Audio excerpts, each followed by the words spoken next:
Everyone dreams about the freedom of being a digital nomad, but here's what they don't tell you about the reality of being a nomadic or even just being a global citizen. I've been a global citizen for the last 9 years, and I've been nomadic for the last five of those 9 years. There are definitely some pros, and of course, there are cons to this lifestyle, but I personally see many friends, acquaintances, and even clients who opt to leave the nomad lifestyle after doing it for 6, 12, 18 months. While there are countless upsides for this lifestyle, there are quite a few downsides, many that I have firsthand experienced myself. Let's dive into one of the first things that I see that can be a little bit more negative about this lifestyle, which is burnout. Now, if you're working online, but especially if you're freelancing or running your own business online, it can be really difficult to keep that work life balance, especially when you're newer to a nomadic traveling lifestyle. When I first started traveling, I was staying in a location for 1 week, which was way too quick of traveling.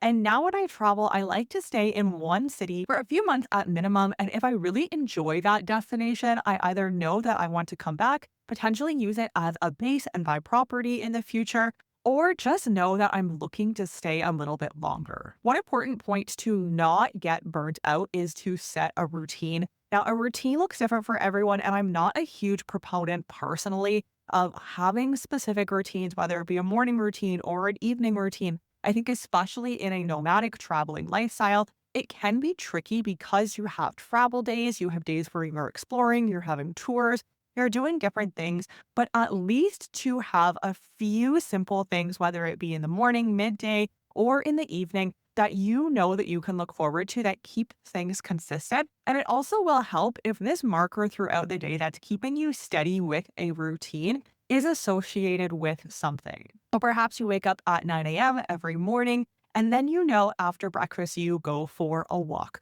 You do something that is important for yourself, not only important for your business. I do see this a lot, especially with some of our clients that we work with for relocation, where they're so business focused since it is online. You can do it from anywhere in the world. It's very easy to not only get burnt out of the business, but to get burnt out of the lifestyle in general. Now, this leads me into point two, which is the fact that it is not a vacation.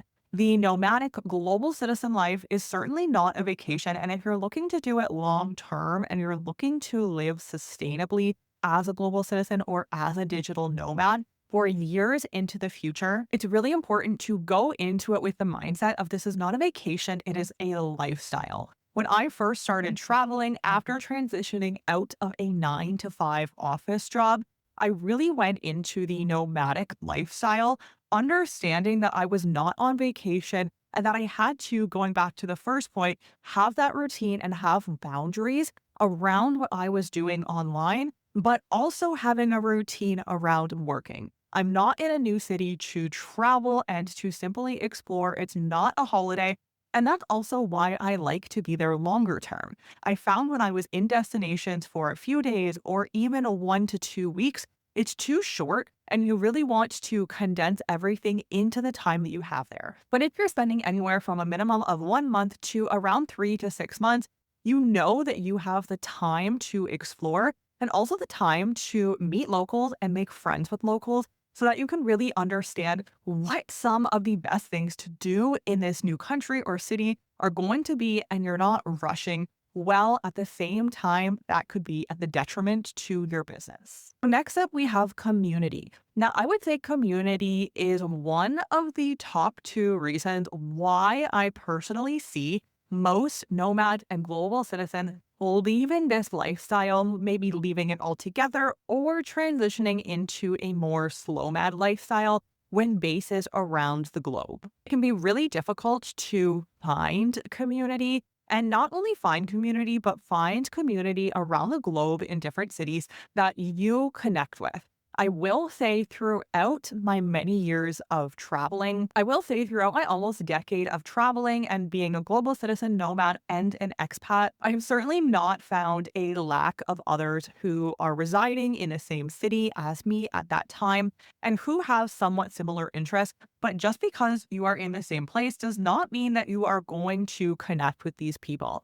I highly recommend utilizing Facebook groups, WhatsApp groups, even meetups on platforms like Internations or meetup.com, where you can join specific groups that are like-minded individuals. I've personally found that going to socials or going to language exchanges are great for an evening of conversation and getting to know people. But a lot of the time, those conversations and connections don't make it out of that evening simply because there is a plethora of people there with many different interests from around the globe. But you're simply there because you're an expat or a digital nomad in that city. And a lot of the times, that's not simply enough to sustain a long term friendship.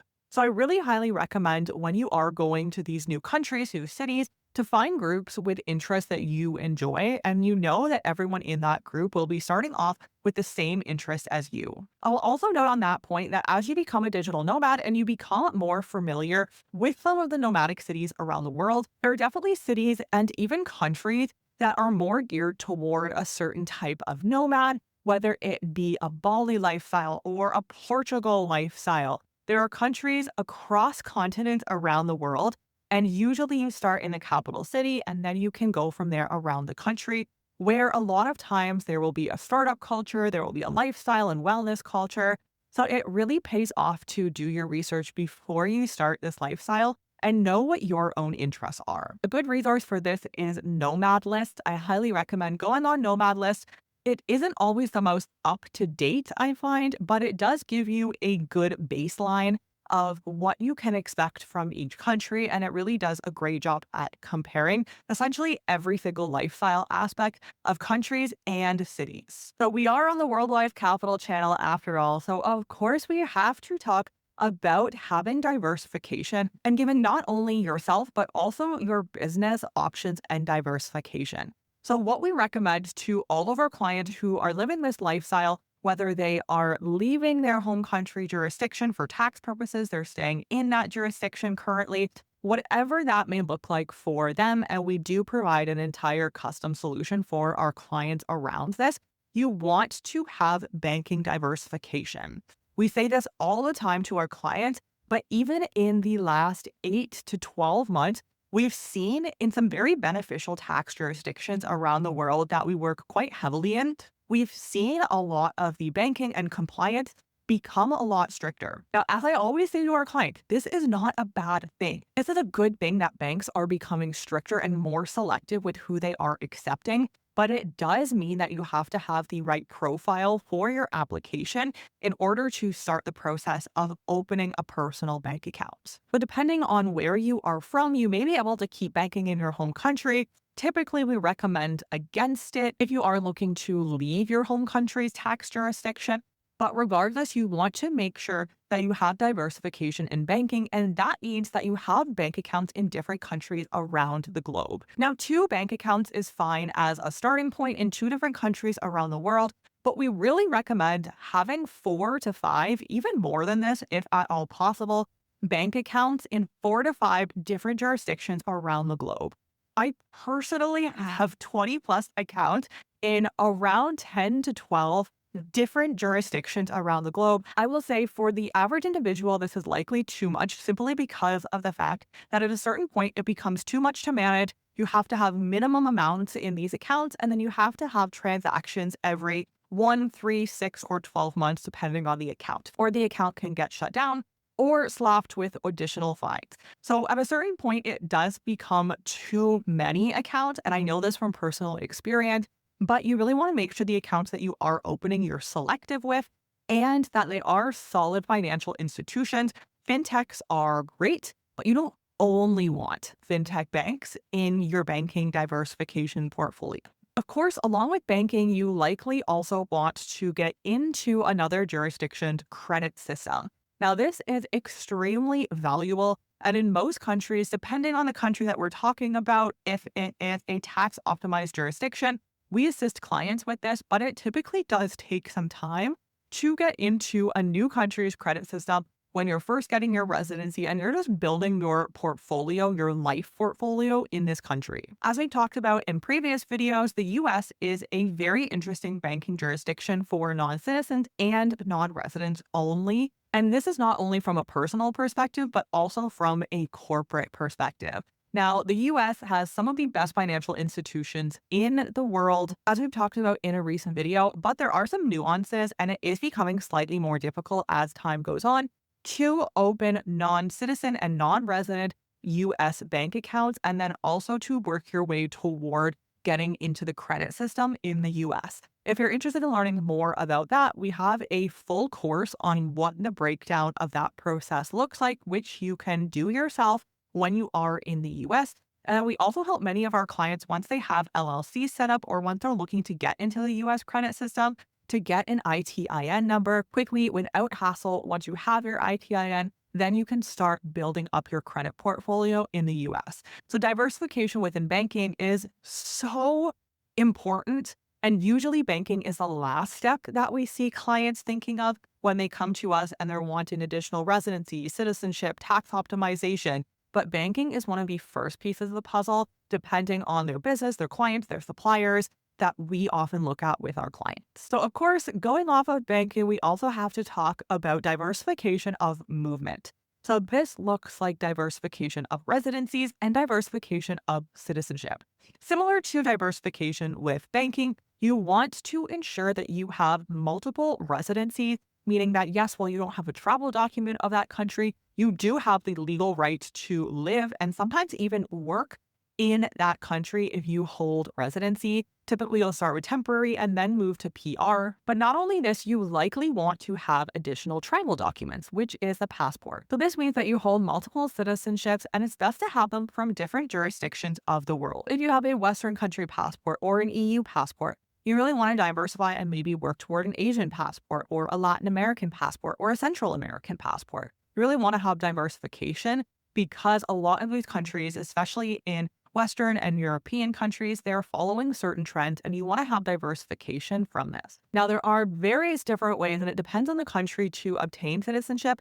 But typically, if you do not have birthright or birth tourism in that country, you're going to work towards citizenship by naturalization.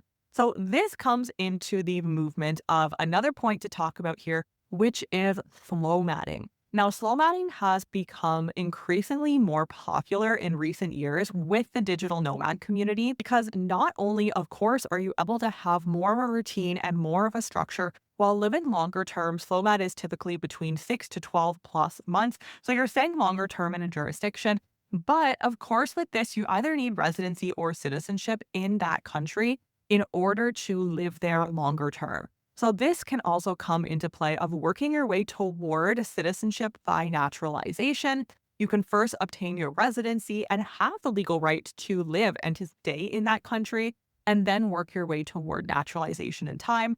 Most countries, it's typically between 3 to 10 years to naturalize. That just depends on how you qualify for residency, how you could potentially qualify for citizenship, and what the rules in that country look like. Okay, so there's a lot more that we could cover in this video, but I think this is probably already long enough. And if you're looking to become a global citizen, there's a lot of important considerations here that I highly recommend taking a look at, writing a checklist, and going through what your ideal either expat, global citizen, digital nomad life may look like. And also something really important that we see with clients is knowing how long you're looking to structure this lifestyle for. If it's something short-term, banking diversification or something similar may be less important. If you're looking for the long term or you're looking to leave your country full-time with no plans to come back in the future, like myself and like many of our clients, you really want to look for a long-term holistic solution. And a lot of the time, this doesn't only include banking, residency, citizenship, but it also includes your investments from your home country, potentially your crypto, your pension. There's so many important considerations, which is exactly what we help our clients with to structure when they're looking to leave their home country and creating a longer term plan around. If you're wanting to learn more about the global citizen life, click on the video on the screen now. We have some links of other videos, of our courses, and of blog posts if you're wanting to learn more about what the global citizen journey looks like, or you can book a one-to-one strategy session with myself where we dive into all of the details of what your specific custom plan would look like tailored to you, your business, and your lifestyle.